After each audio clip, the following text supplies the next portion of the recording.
Você vai ouvir agora uma mensagem nos encontros de paz e vida com o pastor Joaquim Palharim.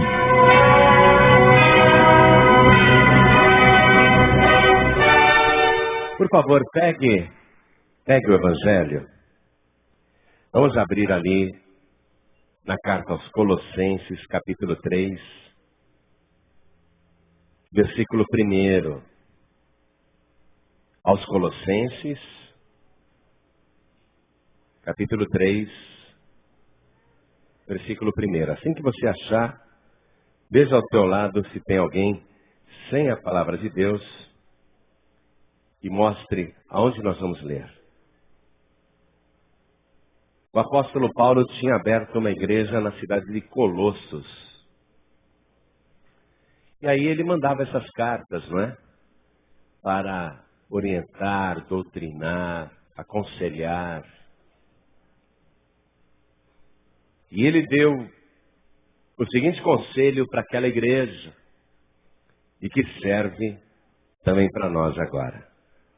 Está escrito o seguinte: portanto, se já ressuscitastes com Cristo, buscai as coisas que são de cima, onde Cristo está sentado à destra de Deus. Amém? Eu vou ler de novo. Paulo está falando com defuntos que voltaram à vida.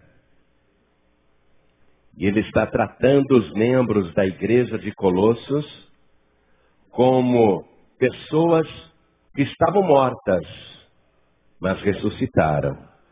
Então ele diz assim: portanto, se já ressuscitastes com Cristo, buscai as coisas que são de cima, onde Cristo está sentado à direita de Deus.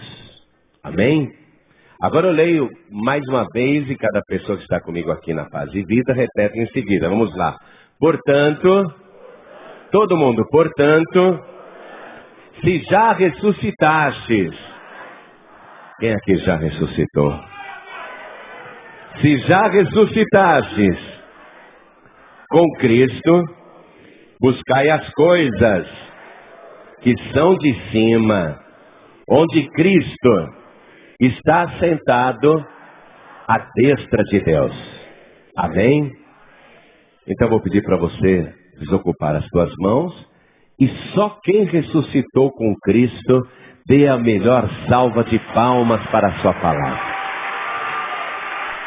Palmas de quem está vivo. Palmas de quem venceu a morte. Você não morre mais. Então aplaude mesmo. Aplaude como vivo entre os mortos. Isso, vai aplaudindo. Nós também podemos abrir a boca para dar glória a Deus. Só os vivos podem falar. Então diga glória, glória ao teu nome, Senhor.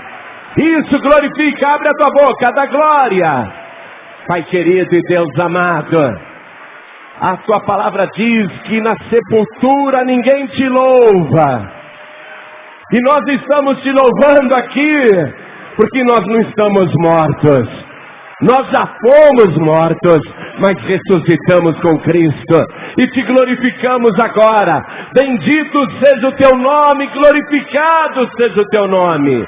Pai querido, a tua palavra vai ser pregada agora. Use a boca do pregador, use os lábios do mensageiro. Envia a tua palavra com poder e autoridade. E que a tua palavra vá e produza o resultado para o qual está sendo mandada. Em nome do Senhor Jesus. Quem está vivo, diga amém. Podemos assentar. Glória a Deus.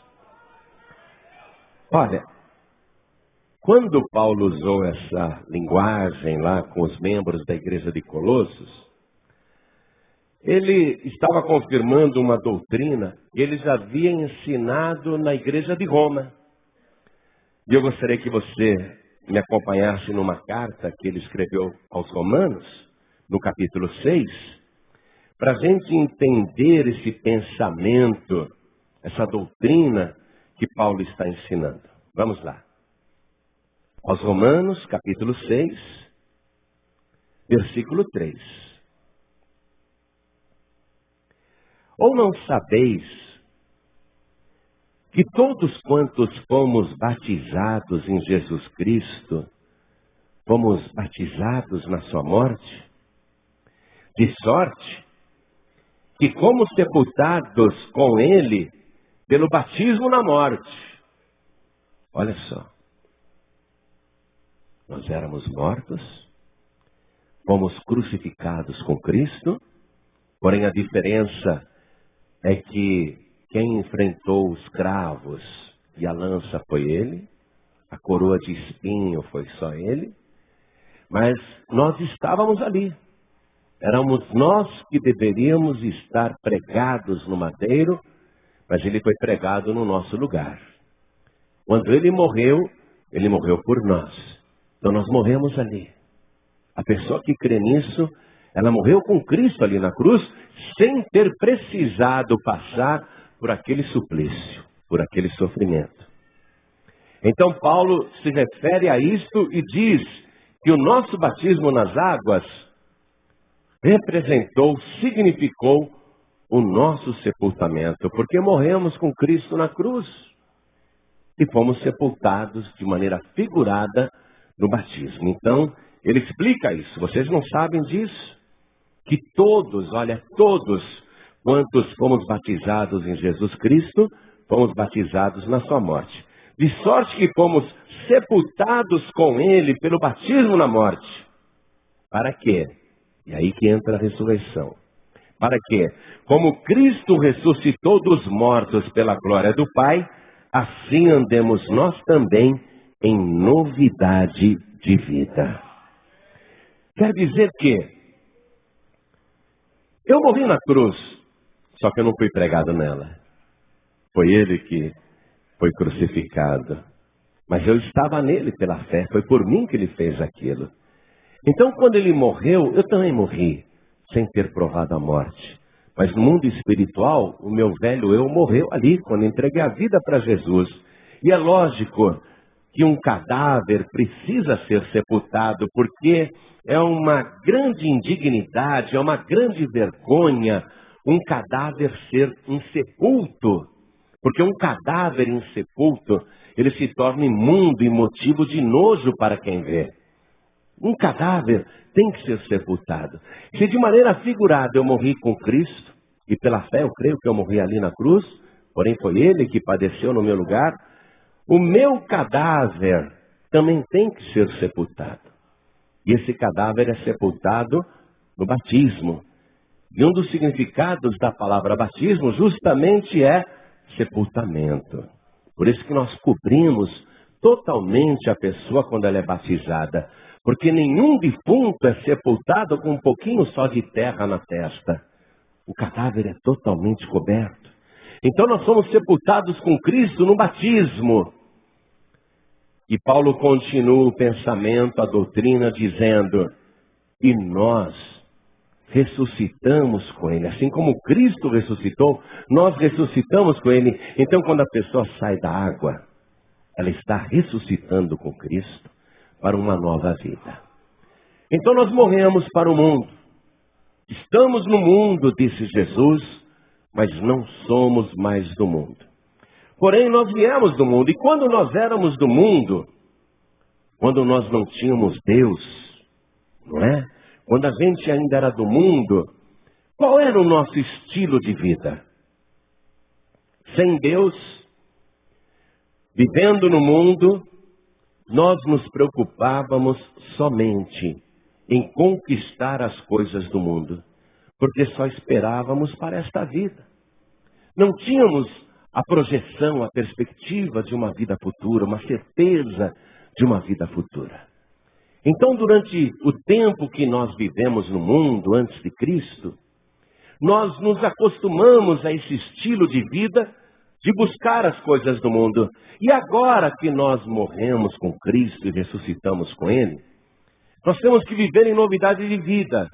Porém, como trouxemos aquele costume de antigamente, mesmo agora estando com Cristo, no princípio, nós queremos buscar Cristo para conseguir as coisas do mundo. Olha só. Porque quando éramos do mundo, só buscávamos as coisas do mundo. Agora somos de Cristo. Porém, ainda temos aquele resquício, aquele costume. Mesmo buscando a Deus, queremos Deus para conquistar as coisas do mundo. É uma coisa que está arraigada em nós e que Paulo está dizendo que nós não podemos mais buscar as coisas daqui de baixo e temos que buscar as coisas de cima. Esse é o ensinamento. Quando Jesus estava aqui na Terra, isso há 20 séculos atrás, 2000 anos atrás, quando Jesus estava nesse planeta, ele operava sinais, prodígios, maravilhas, curas, fenômenos. E as pessoas o buscavam por causa disso. E ele não achava ruim. Porque ele estava justamente ungido para curar os doentes, libertar os oprimidos do diabo, abençoar as pessoas. Então Jesus era muito popular. Multidões de doentes, sofredores o buscavam. E não havia nada de errado nisso. E jamais Jesus criticou o fato das pessoas o buscarem para obter cura, libertação e para conseguir socorro. Nunca ele criticou isso. Mas um dia Jesus olhou para uma multidão e ele ficou compadecido, porque aquelas pessoas estavam com ele já há 3 dias sem comer. E ele, compadecido, resolveu alimentar aquela multidão. Então ele disse para os discípulos: deem de comer para este povo, eles estão com fome. Senhor, nós não temos nada além do que 5 pães e 2 peixinhos, que são de um menino que está aí. É todo o alimento que nós temos. Quer dizer, todo mundo ali estava faminto e ninguém tinha o que comer. E não havia facilidade para se conseguir mantimento. Mas Jesus diz: me tragam esses 5 pães e esses 2 peixinhos. Aí entregaram nas mãos de Jesus. Ao invés dele falar: que droga, só 5 pães e 2 peixinhos. O que eu vou fazer com essa porcaria? Não é? Ao invés de ele murmurar, ele pegou aqueles 5 pães e 2 peixinhos, deu graças. Oh, meu Pai, obrigado por esses 5 pães e 2 peixinhos. Obrigado. Aí ele abençoou e começou a partir e falar: dá para o povo, reparte e dá para o povo. E ele foi repartindo, dava para os discípulos: repartam e deem para o povo. E foram repartindo e não acabava nunca. Jesus vai repartindo e vai dando para o povo, vai repartindo e vai dando para o povo. E ele tirava da mão, ele vai repartindo e dá para o povo. Toma esse pedaço, reparte com o povo. Toma esse pedaço, reparte com o povo. E não parava mais de sair pão, né? E ele alimentou todo mundo, 5.000 homens, fora mulheres e crianças, e ainda recolheu o que sobrou, 12 cestos cheios. O povo não aguentava mais de pão. Ô Pedro, leva, põe aí no cesto, não aguento mais, leva. Já comi muito, está saindo pelos olhos. Não é? O pessoal já estava enjoado, não é assim? Você entra num restaurante com uma baita fome, não é? Está com pressa, mas essa comida demora, aí você vai lá comendo pãozinho e vai se virando com o que trouxeram lá na mesa e você não vê a hora de chegar a comida. Aí chega a comida, você dá graças, come, e come, come. Aí quando matou a fome, você olha para aqueles pratos, ainda tem comida na mesa. Você não vê a hora que o garçom leve tudo embora, que você não aguenta mais olhar a comida, né? Você não vê a hora que a mesa seja retirada, né? Então, o povo comeu até sentir esse fastio. Comemos muito. Leva, tem muito pão. Leva, já comemos muito, não queremos mais. Pode levar. Encheram 12 cestos ali. E Jesus operou esse milagre. Mas o povo ficou maravilhado. Foi depois desta maravilha que acabou o sossego de Jesus. Jesus percebeu que as pessoas queriam coroá-lo rei. Porque vem cá, você ter um governante que mata a sua fome, que você não precisa trabalhar, que a comida está ali até você se fartar. Esse é o prefeito, é o governador, é o presidente que todo mundo queria. Vamos fazer Jesus rei. Então o que Jesus fez? Discípulos, entrem no barco, atravessem o mar da Galileia. E ele avisou o povo, olha, eu vou em cima desse monte orar, viu?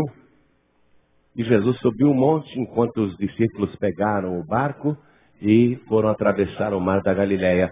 E a multidão ficou ao pé do monte. A multidão ficou tudo lá embaixo.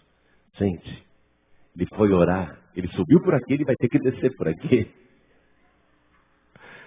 Na hora que ele chegar, se a gente tiver fome, ele faz mais pão. E ó, manda chamar minha família, que aqui tem pão. E se espalhou a notícia. Jesus arruma alimento para todo mundo. Ele faz o pão, a comida aparecer do nada. Ele vai multiplicando, aquela notícia se espalhou. Se tinha 5.000 homens e crianças, fora mulheres e crianças naquele dia, naquela primeira multiplicação, aquela multidão também se multiplicou. Foi o segundo milagre. Multiplicou a multidão. Lógico, ele faz pão, ele dá pão, gente. Nosso problema está resolvido. Trabalhando ou não, o pão está garantido. Já pensou, hein? Já pensou se o nosso presidente da República, ao invés de dar uma cesta básica só para os mais pobres, desse uma cesta básica para todo mundo? Se todo mundo tivesse uma cesta completa de alimentos, esse homem seria presidente pelo resto da vida. É ou não é? É o que todo mundo quer. O sucesso até do atual governo se reflete nisso. O Bolsa Família é um grande sucesso. É um programa imbatível, está sendo copiado no mundo inteiro. É um sucesso. Mas quem criou o primeiro Bolsa Família foi Jesus, né? Quem criou essa fartura e para todo mundo e todos comeram até se fartar foi Jesus. E ele fazia isso saindo dele mesmo. Tó, pega aqui, reparte lá, pega aqui, reparte lá, pega aqui, reparte lá. E não acabava mais a comida. Então ele subiu um monte e todo mundo falou, ele subiu por aqui, vai ter que descer por aqui.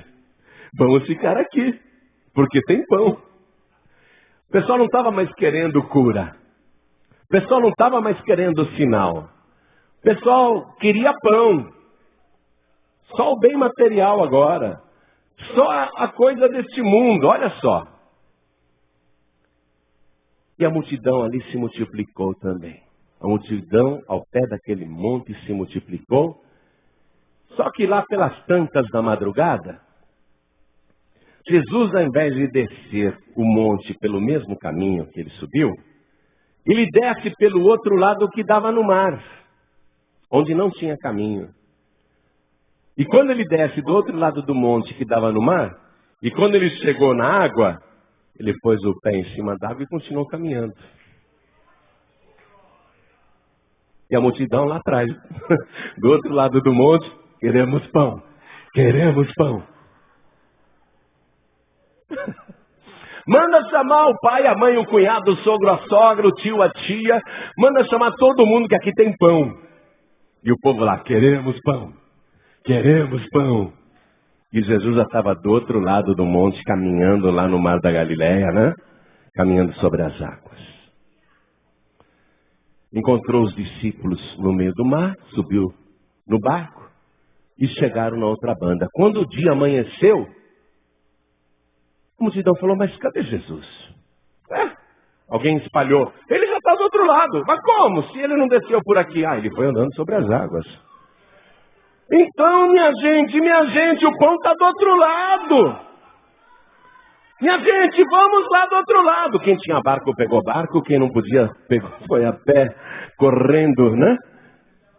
Circulando lá o mar da Galileia, porque queriam pão. Multidões e multidões queriam pão. A multidão se multiplicou, queriam pão. E Jesus, quando percebeu, aliás, ele já sabia, né? Quando ele viu aquela multidão interessada só nas coisas deste mundo, ele disse o seguinte, Vamos comigo lá no Evangelho de João, capítulo 6, versículo 26. Olha o que ele disse, amados. Olha o que ele disse para aquela multidão que encontrou com ele do outro lado do mar da Galileia. João 6, 26. Jesus respondeu e disse-lhes: na verdade vos digo que me buscais, não pelos sinais que vistes, mas porque comestes do pão e vos saciastes. Quer dizer que buscar Jesus pelos sinais, buscar Jesus por cura, por libertação, por solução de problemas, não é proibido e nem criticado. O problema é começar a buscar Jesus só para conseguir as coisas desta vida. Essa foi a crítica. Vocês estão me buscando não pelos sinais que vistes, mas porque comestes pão e vos saciastes. Jesus percebeu que a multidão queria usá-lo. E é justamente aqui nesta passagem que ele vai fazer a pregação, iniciando desta maneira, olha só, versículo 27, trabalhai não pela comida que perece, mas pela comida que permanece para a vida eterna, a qual o Filho do Homem vos dará, porque a este o Pai Deus o selou. Então, Jesus começa a pregação dizendo isso.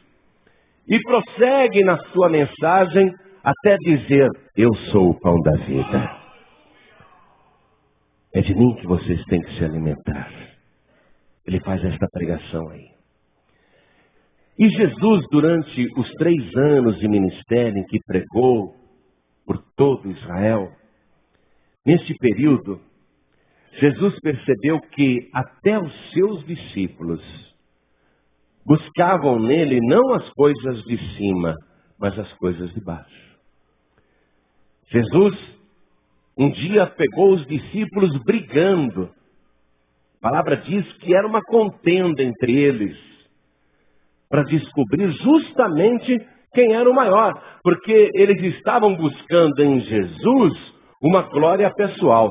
Vamos comigo aqui no Evangelho de Lucas, capítulo 22, versículo 24.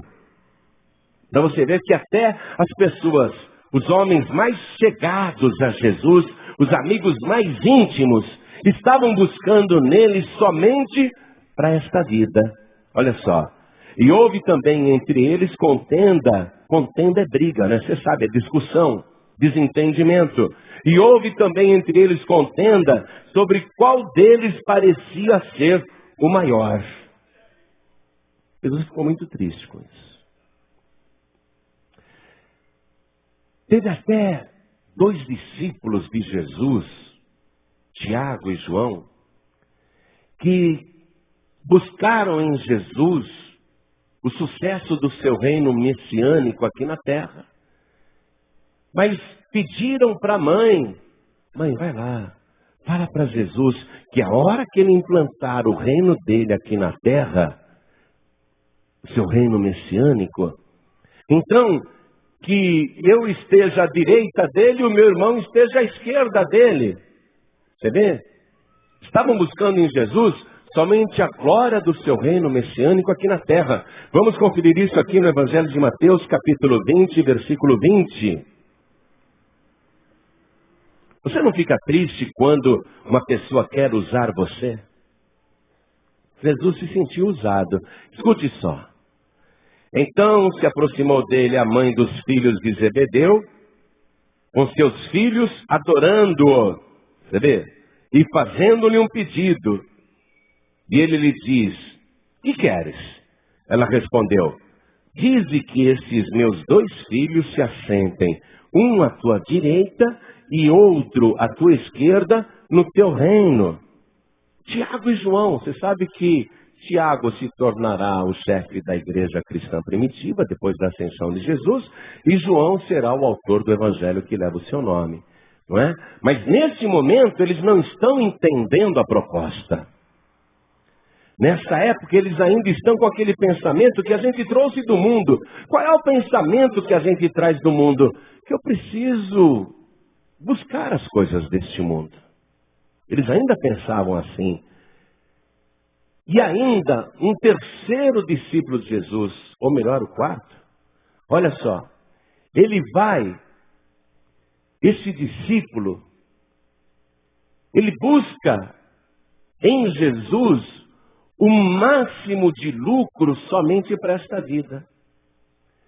Ele utilizava, por exemplo, a proximidade ali com Jesus, vamos dizer até o cargo que ele ocupava no ministério de Jesus, ele usava aquele cargo para vantagem pessoal.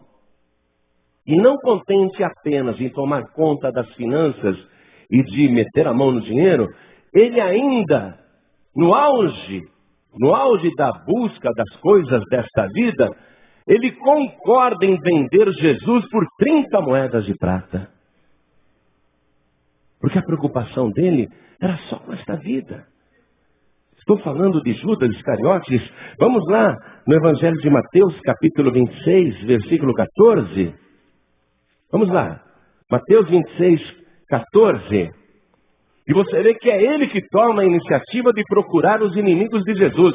Está escrito assim: então um dos 12, chamado Judas Iscariotes, foi ter com os principais dos sacerdotes e disse: que me quereis dar? E eu vou-lhe entregarei. E eles lhe pesaram 30 moedas de prata. Negociou Jesus. E desde então buscava oportunidade para o entregar. Muitas pessoas queriam estar com Jesus, ou se aproveitar da presença de Jesus. Eu estou citando alguns casos aqui. Mas, por exemplo, Herodes. Herodes tinha muita curiosidade em conhecer Jesus, mas não esse Jesus poderoso, El Shaddai, o Salvador. Ele queria buscar em Jesus entretenimento. Vamos comigo aqui no Evangelho de Lucas, capítulo 23, versículo 8. Olha só, são buscas equivocadas. Lucas capítulo 23, versículo 8.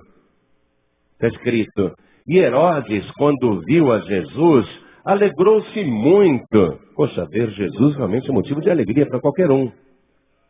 Porque havia muito que desejava vê-lo. Quem é que não deseja ver Jesus?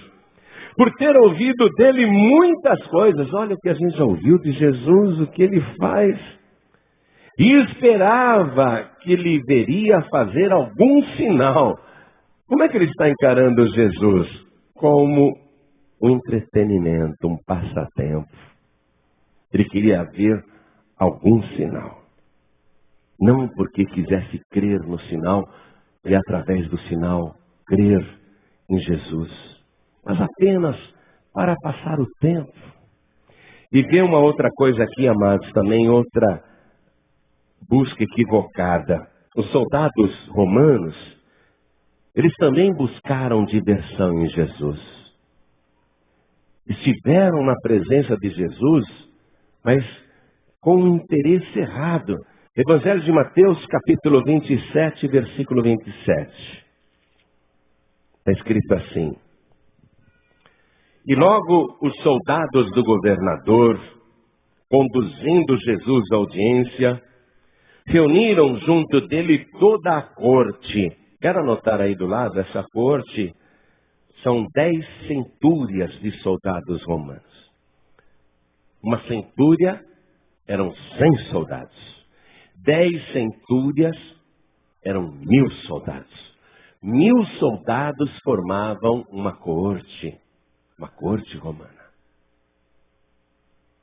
Então, 1000 soldados estão lá. Para quê? Para se divertir com Jesus. Versículo 28. E despindo-o, o cobriram com uma capa de escarlate, quer dizer, uma cor vermelha muito viva, bem bizarra mesmo. E tecendo uma coroa de espinhos, puseram-lhe na cabeça e em sua mão direita uma cana, e ajoelhando diante dele, o escarneciam. Olha com que espírito eles estão diante de Jesus, um espírito zombeteiro. O escarneciam dizendo: salve, rei dos judeus. E cuspindo nele, tiraram-lhe a cana e batiam-lhe com ela na cabeça. E depois de o haverem escarnecido, tiraram-lhe a capa, vestiram-lhe as suas vestes e o levaram para ser crucificado. Um encontro equivocado com Jesus.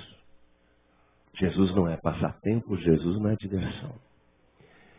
E aqueles 4 soldados encarregados da crucificação de Jesus, porque eles tinham prática nesse tipo de execução, eram carrascos acostumados a crucificar condenados. Os 4 soldados estão diante de Jesus, mas eles não buscam as coisas de cima. Eles vão buscar as coisas de Jesus para esta vida. Vamos no Evangelho de João, capítulo 19, versículo 23. João 19, versículo 23. Olha só. Tendo, pois, os soldados crucificado a Jesus, tomaram as suas vestes e fizeram 4 partes. Para cada soldado uma parte. Então nós estamos sabendo que eram 4 soldados ali que haviam crucificado Jesus, através desse detalhe de João. E também a túnica. Havia uma peça de roupa ali, caríssima. A túnica, porém, tecida toda, de alto a baixo, não tinha costura. Imagine uma túnica feita sob medida, sem nenhum tipo de emenda. Era uma peça valiosa. Aquela não dava para dividir em 4. Disseram, pois, uns aos outros: não a rasguemos, mas lancemos sortes sobre ela para ver de quem será. É por isso que eu odeio qualquer tipo de sorteio. Vamos lançar sortes para ver de quem será. Isso foi assim para que se cumprisse a escritura que diz: dividiram entre si as minhas vestes e sobre a minha túnica lançaram sortes. Os soldados, pois, fizeram essas coisas. Ou seja, eles estão buscando as coisas com Jesus, mas só para esta vida, busca equivocada. Não estão pensando nas coisas do alto. Buscam aquilo que é perecível, aquilo que apodrece, aquilo que estraga. Mesmo sendo uma túnica do Santo Jesus, ela não duraria para sempre. Um dia ela apodreceria. O tecido não é eterno. O dono é eterno, mas o tecido, a túnica não é eterna. O que necessitavam buscar naquela hora era Jesus e não aquilo que ele tinha, não é? Então os soldados romanos fizeram essas coisas, aqueles 4 que crucificaram, e toda a multidão, amados, que subiu aquele monte Calvário, não foi ali para buscar o sangue de Jesus. Subiu aquele monte para buscar diversão mórbida. Um espetáculo grotesco de ver uma pessoa retalhada da cabeça até os pés e banhada de sangue por todo o corpo, pendurada numa cruz e sofrendo debaixo daquele sol. As multidões subiram ali não para buscar Jesus, mas para buscar um espetáculo. Queriam ver um espetáculo. Espetáculo. Seja qual for o espetáculo. Valeria a pena buscar Jesus por causa de um espetáculo? Multidões equivocadas, todos subiram aquele monte para buscar um espetáculo que estava acontecendo, um espetáculo horrendo, mas eles queriam uma direção dessa. E vai acontecer uma coisa agora, além de toda a multidão que passa ali para se divertir, escarnecer, zombar, tem um condenado do lado esquerdo de Jesus. Ele busca Jesus, o do lado esquerdo, ele busca. Mas ele não busca libertação, ele busca liberdade. Se tu és o Cristo, salva-te a ti mesmo e nós também. Vamos descer dessa cruz. Não está buscando libertação, buscando liberdade. Liberdade para quê? Para continuar aprontando nesse mundo, para continuar nesse planeta. Mas entre todos os desgostos que Jesus Cristo teve naquela jornada que havia se iniciado 3 anos antes, entre todo o desgosto e incompreensão até dos próprios discípulos, aconteceu um fato ali, que por Jesus fez valer a pena tudo que ele tinha passado. Uma pessoa ali do lado direito, na cruz do lado direito, um condenado também. Aquele buscou em Jesus o que realmente vale a pena e o que realmente permanece. Ele repreendeu o ladrão do lado esquerdo e disse: você não tem vergonha na cara? Mesmo estando morrendo na mesma condenação, não teme a Deus? Nós, em verdade, estamos padecendo porque merecemos, somos culpados, somos pecadores, mas esse nenhum mal fez. Reconhece a inocência de Jesus. Então ele olha para Jesus e diz: Senhor, lembra-te de mim quando entrares no teu reino. Ele buscou o que realmente importava buscar em Jesus. E Jesus olha para ele e diz: em verdade eu te digo que ainda hoje estarás comigo no paraíso. Quer dizer, num lugar eterno, num lugar que não perece, num lugar que não envelhece, num lugar que dura por toda a eternidade. Entre todos e entre tantos, um só fez valer a pena todo o sofrimento de Jesus Cristo. Aquele entendeu o que precisava ser buscado de verdade. O que realmente importa buscar em Jesus Cristo. Buscar aquilo que é eterno. Buscar as coisas do alto. Buscar as coisas de cima.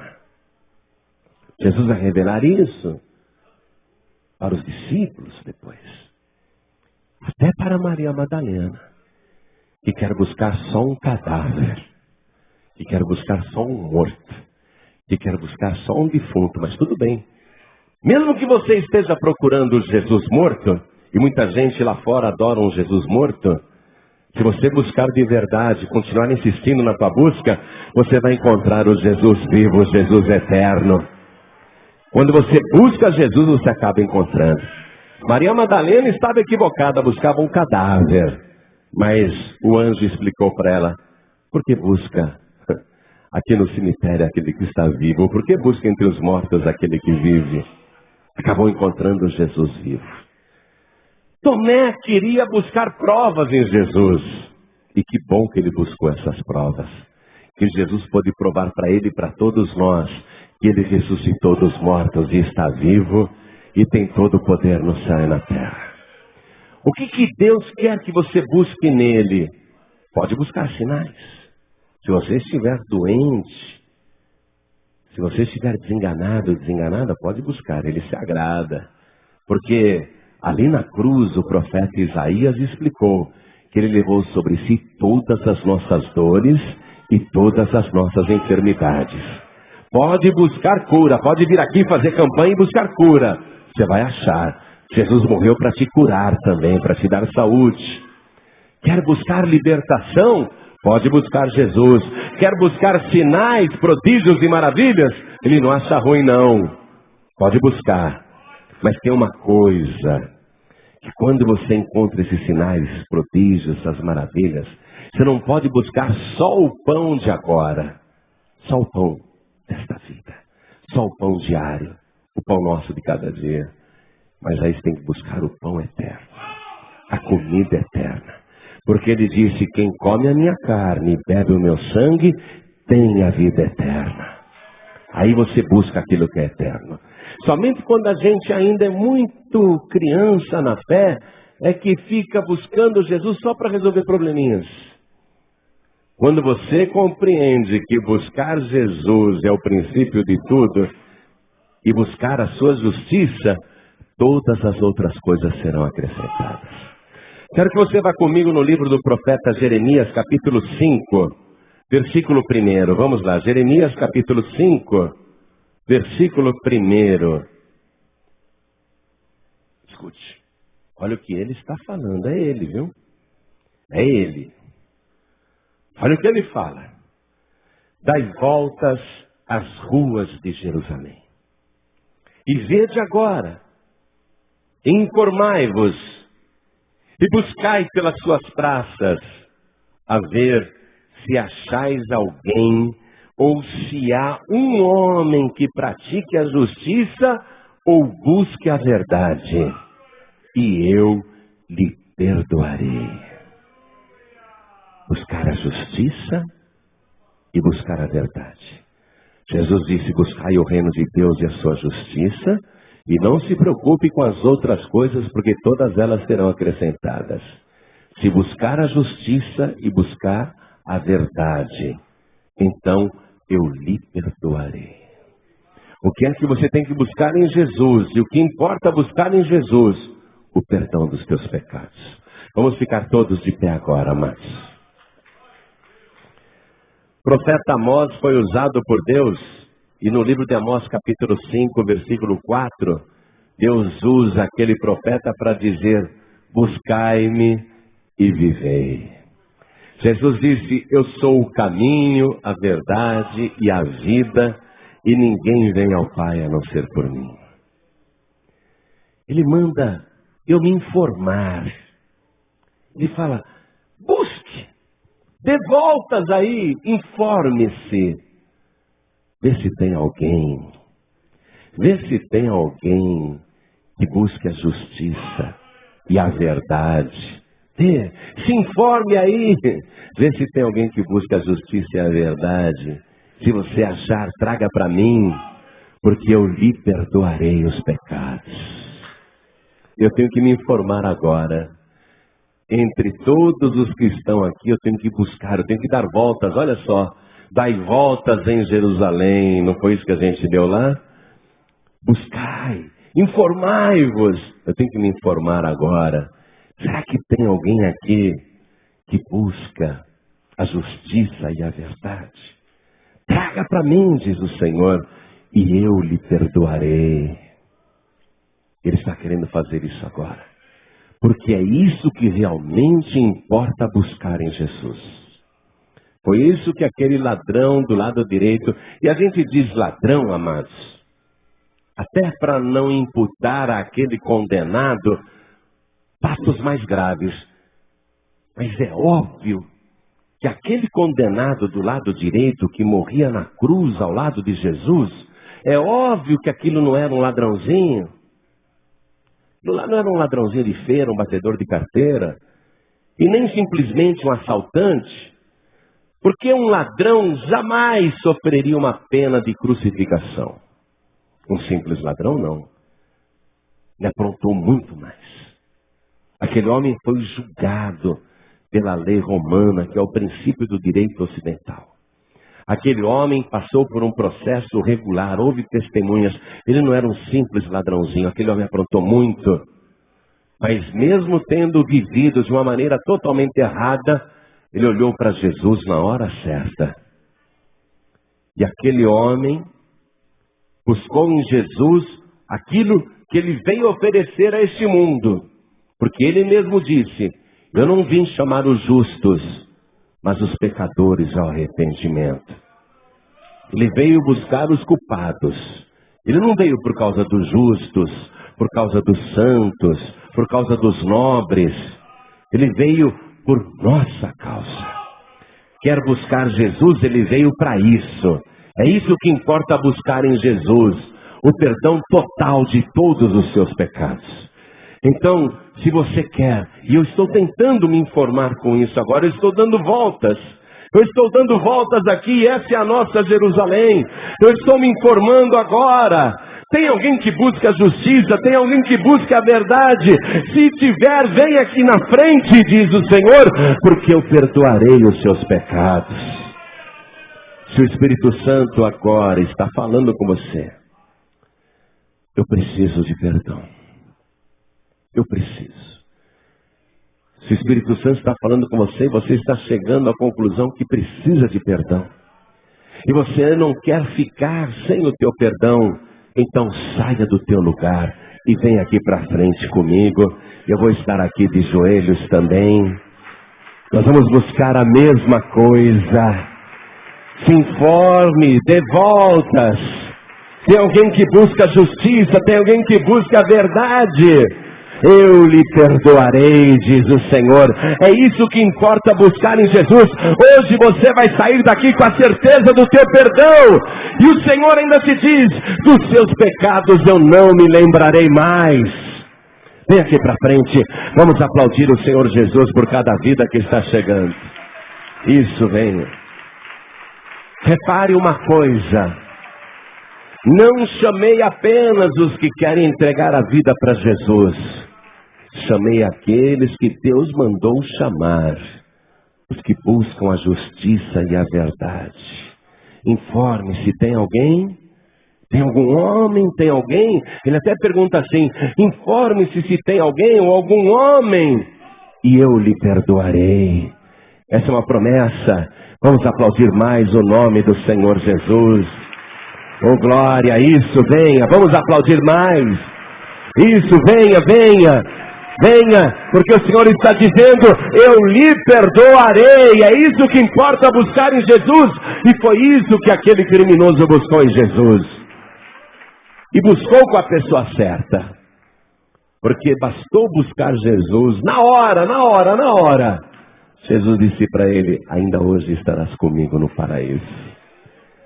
Jesus não falou para ele: olha meu filho, você vai fazer uma penitência agora, você vai de joelhos por toda Jerusalém, até sangrar o teu joelho, e você faça 500 orações, e aí eu vou te perdoar. E aí eu vou ver se você entra no paraíso. Não, mas ele foi misericordioso na hora. Na hora em que a pessoa buscou, a pessoa encontrou. Olhe para mim, olhe para mim. Na hora em que buscou, encontrou. Você veio aqui na frente. Dobrou o seu joelho. Exatamente agora, você já encontrou o teu perdão. Você já está perdoado, já está perdoada. Só a tua atitude de joelhos aqui já te proporciona isso. Então coloque a mão direita sobre o teu coração. E eu quero falar com as pessoas que estão ouvindo pela rádio. Ou você que está ouvindo no aparelho de som. Alguém te deu um CD e falou: escuta isso aqui, você está escutando. E você que está assistindo pela TV e alguém te deu até um DVD e falou: assiste isso. Vou pedir para você que está à distância, ouvindo pelo rádio, ou ouvindo um CD, ou assistindo um DVD, vou pedir a você que, se você quiser perdão, se ajoelhe ao lado do teu rádio, se ajoelhe aí ao lado do teu televisor. E você que está acompanhando pela internet, se você quer perdão, então se ajoelhe ao lado do teu computador, aonde você estiver. E você que está dirigindo o seu veículo em qualquer rua, avenida, estrada, e qualquer cidade do nosso país, quer perdão? Não precisa parar o veículo, coloque a mão direita sobre o teu coração, porque é isso que tem que encontrar em Jesus. Ele disse: busca a comida que permanece para a vida eterna. Então, com a tua mão direita sobre o teu coração, ore assim comigo: meu Deus e meu Pai. Diga com fé: meu Deus e meu Pai, eu creio que o Senhor é o pão vivo que desceu do céu. É o verdadeiro alimento que mata a fome do meu corpo, da minha alma, do meu espírito. E eu sei, Senhor, que eu tenho que buscar o teu reino em primeiro lugar, e todas as coisas serão acrescentadas. Mas eu busco também a tua justiça, e eu busco a verdade. E o Senhor é a minha justiça. É o Senhor que me torna justo diante de ti. É o Senhor quem me justifica. É o Senhor quem me perdoa. E eu busco a verdade, porque o Senhor é a verdade e não a outra. E eu creio que o Senhor agora, pelo seu sacrifício, pelo seu sangue, me purifica de todo o pecado. Apaga, Senhor, as minhas transgressões. Apague agora as minhas iniquidades. Perdoe agora os meus pecados, pelo teu sacrifício e pelo teu sangue, por Jesus Cristo, o meu único, suficiente, exclusivo e eterno Salvador, para todos sempre. Amém. Você acabou de ouvir uma mensagem nos Encontros de Paz e Vida, com o pastor João Ribe Palharim. Participe você também dos Encontros de Paz e Vida, lugar de gente feliz.